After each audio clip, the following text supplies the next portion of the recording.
Salut les tunines, c'est Loïc, j'espère que vous allez bien. Aujourd'hui on se retrouve pour parler de Dragon Ball. Et plus précisément dans cette vidéo, on va s'intéresser à un personnage qui est énormément apprécié, mais aussi et surtout beaucoup trop surestimé, Krillin. Alors avant ça, si c'est pas déjà le cas, je t'invite à t'abonner à cette chaîne YouTube, à activer la cloche des notifications pour pas louper les prochaines vidéos. Un énorme merci à chacun d'entre vous parce que ça y est, on a enfin atteint le seuil des 10 000 abonnés sur cette chaîne YouTube. Donc comme promis, vous avez le choix entre rester tune-in ou évoluer et passer au rang de Jonin. Pour me faire savoir votre décision, c'est très simple, vous avez juste à aller dans l'espace commentaire et à liker le commentaire qui correspond à votre choix. Soit celui qui dit je veux rester tune-in, soit celui qui dit je veux passer Jonin. En tout cas, un énorme merci à chacun d'entre vous. Franchement, vous êtes une énorme source de motivation pour moi. Je vous souhaite à toutes et à tous le meilleur et de la réussite dans tous vos projets.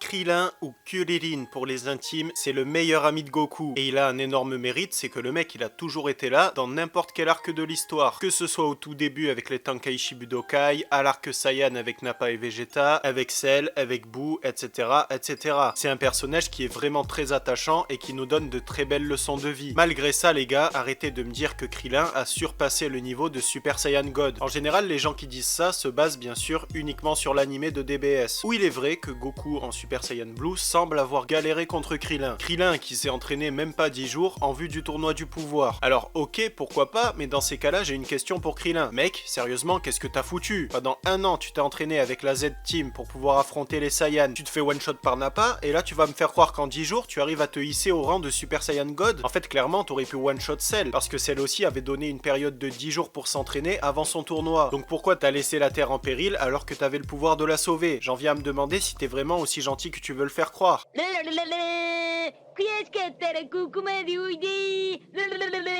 Plus sérieusement les amis, si vous voulez estimer la puissance d'un personnage dans Dragon Ball Super, il faut vous baser sur le manga et pas sur l'anime, parce que le manga est beaucoup plus cohérent. Garde bien ça à l'esprit, Krillin n'a absolument plus rien foutu depuis l'arc Cell quand il est devenu père de famille, pendant au moins 7 ans. Le mec, son plus grand exploit à l'arc Boo, c'est qu'il a réussi à battre un être humain au Tenkaichi Budokai. Et encore, il l'a pas one shot, il a utilisé plusieurs coups, et après l'arc Boo, c'est pire. Le mec, c'est devenu un policier qui poursuit des voleurs en mobilette. En mobilette les gars, je sais pas ce qu'il vous faut de plus. Et en plus de ça, le mec va galérer contre deux petits criminels qui sont armés. Heureusement que cette scène n'était pas présente dans le manga, parce que sinon le mec était clairement indéfendable. Il y a aussi énormément de personnes qui vont dire ok, certes, Krillin est pas le plus fort de la Z-Team, mais ça reste quand même le plus fort des terriens. Alors là, je suis désolé les amis, mais même ce titre-là, il ne l'a pas. Qu'est-ce que vous faites de Tenshinhan? Tenshinhan a toujours été bien supérieur à Krillin. Il y a juste une fois où Krillin était supérieur, c'est quand Krillin a affronté Freezer deuxième forme, pendant que Tenshinhan était mort en train de s'entraîner avec Kaio. Mais à part ça, Tenshinhan a toujours été loin devant Krillin. Et la preuve, c'est que Tenshinhan a réussi à retenir Cell suffisamment longtemps pour permettre à C18 et à C16 de s'échapper. Alors que crois-moi, Krillin n'en aurait pas été capable. Et en plus de ça, contrairement à Krillin, Tenshinhan, lui, a continué de s'entraîner absolument toute sa vie.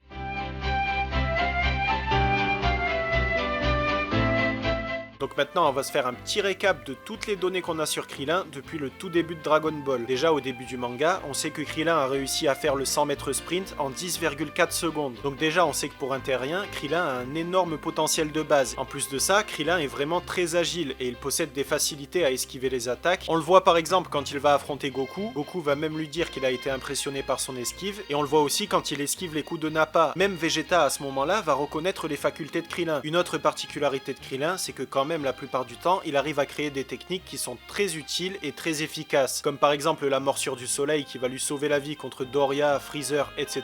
Technique qu'il a volée à Tenshinhan, mais quand même. Ou encore le Kienzan qui est vraiment une technique abusée, parce que malgré la différence de puissance, Nappa a failli être tué par cette technique si Vegeta ne lui avait pas dit d'esquiver son attaque. Et pire que ça encore, il a réussi à découper la queue de Freezer, alors que la différence de puissance entre les deux était juste colossale. D'ailleurs, je sais pas vous, mais je me suis toujours posé une question, qu'est-ce qui se serait passé si Krillin avait fait un Kienzan contre Freezer après l'avoir aveuglé? Parce que clairement c'était dans ses cordes vu qu'il a réussi à lui couper la queue.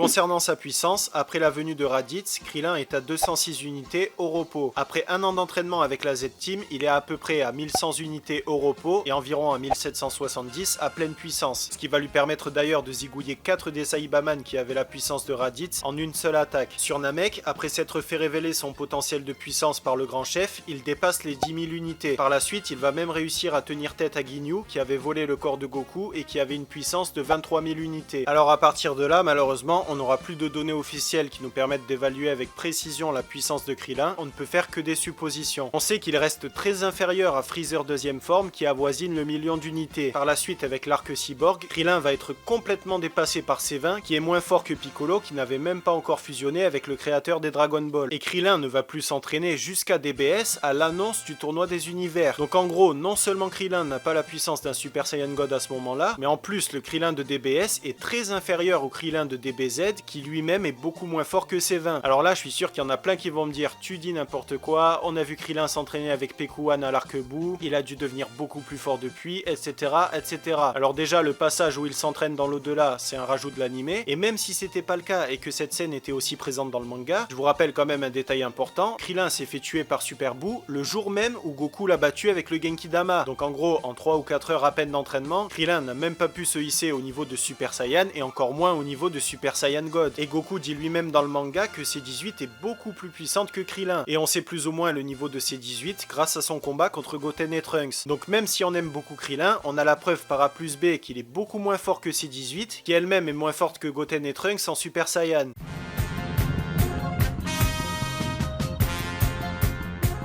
Concernant sa vitesse, on sait qu'à l'arc Namek, avant d'affronter Freezer, Krillin a au moins besoin de 2 heures pour faire l'aller-retour chez le grand chef. Donc si on suppose que la maison du chef se trouve par exemple à 10 000 km du vaisseau de Freezer, Krillin a environ une vitesse de 10 000 km/h. Mais comme c'est pas du tout précis, on va dire que la vitesse de Krillin se situe entre 10 000 et 50 000 km/h. Par la suite contre Freezer, si on suppose qu'à ce moment-là, sa force est d'environ 300 000 unités, c'est-à-dire 10 fois plus que contre Ginyu, sa vitesse du coup se situe entre 100 000 et 500 000 km/h. Par la suite, sa force n'a pas arrêté de diminuer parce qu'il a arrêté de s'entraîner. Donc pour avoir une valeur claire et simple de la vitesse de Krillin, on va supposer qu'il se déplace à la vitesse maximale du son, c'est-à-dire environ 129 000 km/h. Concernant sa résistance, elle est plutôt faible. Il s'est fait one-shot par Nappa, par Freezer, par Cell, par Buu, etc., etc. Et pour ce qui est de sa capacité de destruction, logiquement, il peut détruire au moins une planète, mais on n'en sait pas plus pour le moment.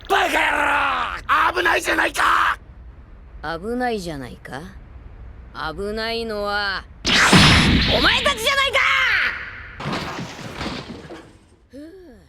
Et voilà pour cette vidéo, j'espère qu'elle vous a plu. Si c'est le cas et que vous voulez me soutenir comme d'hab, pensez à la liker et à vous abonner. N'hésitez pas à me dire en commentaire ce que vous pensez de Krillin et de sa puissance. Et de mon côté, je vous dis à très vite pour une nouvelle vidéo, un nouveau manga. Et en attendant que la force vous anime les tune-in.